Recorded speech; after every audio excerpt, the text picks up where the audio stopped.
இது ஏதோ இஸ்லாமிய சகோதரர்களுக்கு ஆதரவாக நடக்கும் கூட்டம் நினைச்சிடாதீங்க. இது மனித நேயத்திற்கு ஆதரவாக நடக்கும் கூட்டம். உயிர் என்பது எல்லோருக்கும் பொதுவானது என்பதை மறந்துவிடாதீங்க.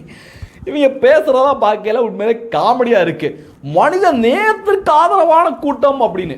உண்மையிலேயே சத்யராஜ், உனக்கு உண்மையிலேயே மனித நேயம் அப்படின்னு ஒன்று இருந்திருந்தா கிட்டத்தட்ட ஒரு 50,000 விவசாயிகள் நீ சொன்னதுனால ஈமு கோழியை வாங்கி பாதிக்கப்பட்டாங்க. அவங்களுக்காக என்னைக்காவது பேசியிருக்கியா?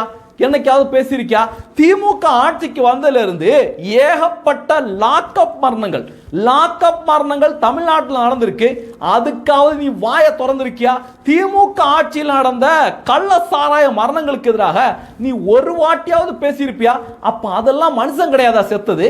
அவங்களுக்கு உயிர் கிடையாதா அப்படின்னு தமிழக மக்கள் இன்னைக்கு சத்யராஜ காரி துப்பிட்டு வராங்க.